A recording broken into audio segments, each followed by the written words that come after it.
그 이튿날에는 명절에 온 큰 무리가 예수께서 예루살렘으로 오신다는 것을 듣고 종려나무 가지를 가지고 맞으러 나가 외치되 호산나 찬송하리로다. 주의 이름으로 오시는 이 곧 이스라엘의 왕이시여 하더라. 예수는 한 어린 나귀를 보고 타시니 이는 기록된 바 시온 딸아 두려워하지 말라. 보라, 너희 왕이 나귀 새끼를 타고 오신다 함과 같더라. 제자들은 처음에 이 일을 깨닫지 못하였다가 예수께서 영광을 얻으신 후에야 이것이 예수께 대하여 기록된 것임과 사람들이 예수께 이같이 한 것임이 생각났더라. 나사로를 무덤에서 불러내어 죽은 자 가운데서 살리실 때에 함께 있던 무리가 증언한지라. 이에 무리가 예수를 맞으면 이 표적 행하심을 들었음이러라. 바리새인들이 서로 말하되 볼지어다. 너희 하는 일이 쓸데없다. 보라, 온 세상이 그를 따르는도다 하니라. 할렐루야. 오늘도 말씀으로 하루를 여시는 우리 성도님들의 삶에 호산나 주님을 찬양하는 은혜만 가득하시길 간절히 소망합니다. 오늘은 보라, 온 세상이 그를 다 따르는도다 라는 제목으로 하나님의 말씀을 새기고자 합니다. 여러분, 온 세상이 예수를 다 따르는도다 라는 이 증언을 우리가 살아가는 동안 꼭 들어보실 수 있기를 간절히 소망합니다. 가깝게는 우리 가정 가운데 또 우리 친척들 가운데 예수를 다 따르니 너무나도 감사하다라는 이런 믿음의 고백이 터져나올 수 있기를 주님의 이름으로 간절히 축원드립니다. 더 나아가서 우리 교회, 이웃, 우리가 살아가는 동네, 전주시, 대한민국을 넘어 온 열방 가운데 예수 그리스도를 다 따르는 역사가 속히 임하길 주님의 이름으로 간절히 소망하며 축원드립니다. 오늘 본문은 11장에서부터 이어지는 내용입니다. 대제사장들과 바리새인들이 예수를 죽이려고 모의하고 예수를 잡게 하라 라고 명령한 다음에 이어지는 사건입니다. 심지어 오늘 본문 직전인 12장 10절 11절 말씀에 따르면 나사로가 살아난 이유 때문에 많은 유대인이 예수님을 믿었다. 그래서 나사로까지 죽이려고 모의했다라고 나옵니다.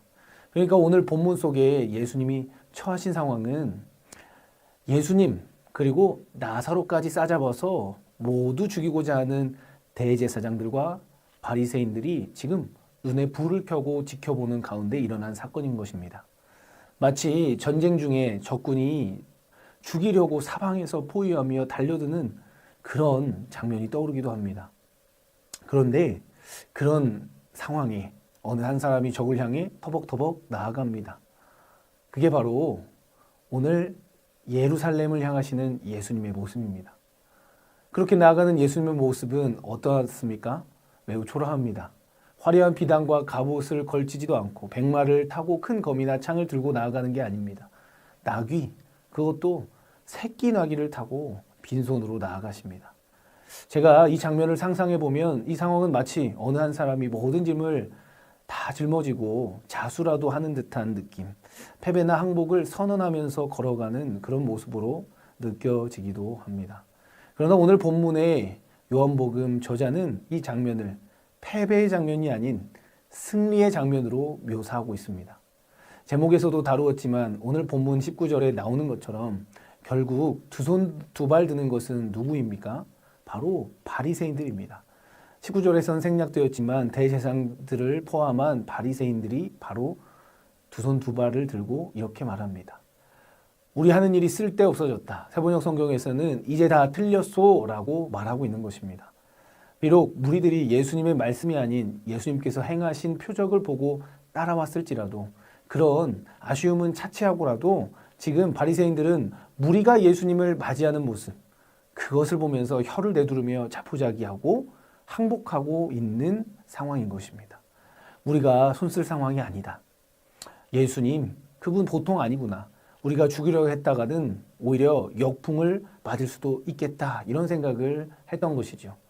그런데 더 재미있는 사실은 사복음서 중에서 요한복음에서만 이 장면을 특이하게 다룬다는 것입니다. 예수님을 맞이하고 있는 그 나뭇가지, 그거를 종려나무 가지라고 표현하는 것은 요한복음에서만 그렇습니다. 다른 복음서에서는 이 장면에서 무리들이 들고 있는 가지를 두고 들에서 벤 나뭇가지라고 표현합니다. 얼마나 초라합니까? 그리고 다른 복음서에서는 나귀 위에 놓인 안장을 두고 화려한 비단이 아닌 그저 제자들과 무리들이 입고 있던 겉옷을 깔고 있는 것으로, 깔려져 있는 것으로 묘사하고 있습니다. 그런데 요한복음서에서는 그 안장의 내용 자체가 없습니다. 왜 그랬습니까? 요한복음은 구약 성경에서 예언되었던 구원자께서 나귀를 타고 오시는 것을 그대로 남겨두되 그 외 나머지 예수님께서 덜 초라해 보이는 모습으로 등장시키려고 하는 의도가 숨겨져 있는 것입니다. 그렇습니다. 지금 요한복음 저자는 예수님이야말로 승리자이시다 라는 그 믿음의 선포를 하고 싶었던 것입니다.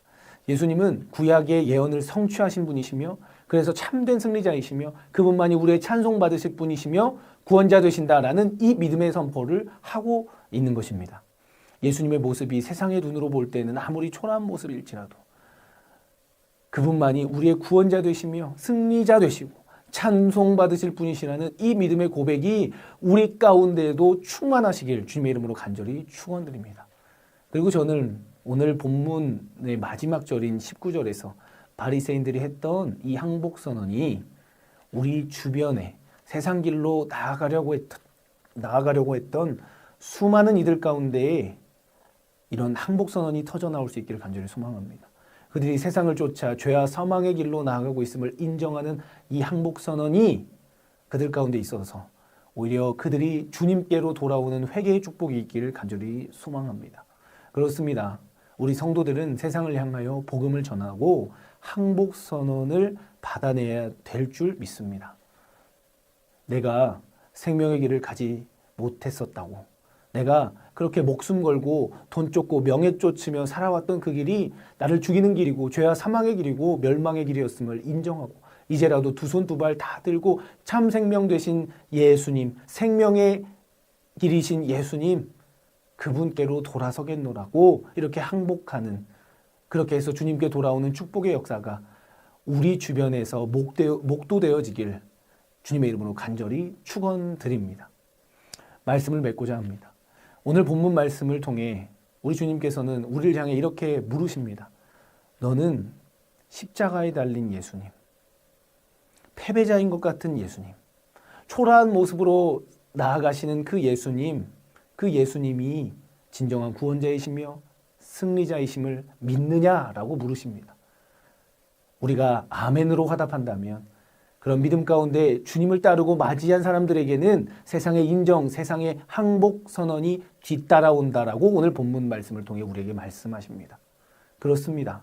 우리의 가정, 학교, 일터, 사업 모든 상황 가운데 저 사람 진짜 예수를 따르는 사람, 저 사람 진짜 달라도 달라, 저 사람 진짜 사랑 많구나, 저 사람 너무너무 행복해 보인다, 저 사람 어떻게 저렇게 흔들림도 없고 항상 평안할까, 나도 저 사람처럼 내 것 다 내려놓고 예수를 따르고 싶다 하는 이 항복 선언을 받아내는 그런 은혜가 있기를 간절히 소망합니다. 그래서 그분들이 다 하나님께로 돌아오는데 쓰임받는 축복의 통로가 저와 우리 성도님들 되길 주님의 이름으로 간절히 축원드립니다.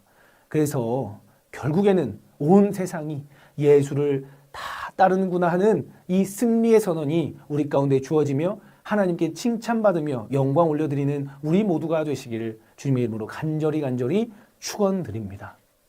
아멘. 이 시간 말씀을 새기시며 함께 기도하기를 원합니다.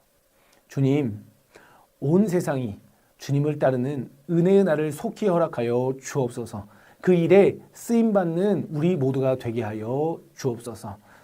주님, 다음 세대를 향한 성전 건축의 과정, 그 모든 과정을 믿음의 눈으로 바라볼 수 있게 하시고 말씀과 믿음 안에서 승리하는 우리 모두가 되게 하여 주시옵소서. 건축의 심히 주님께 맡겨드리오니 책임져 주시옵소서.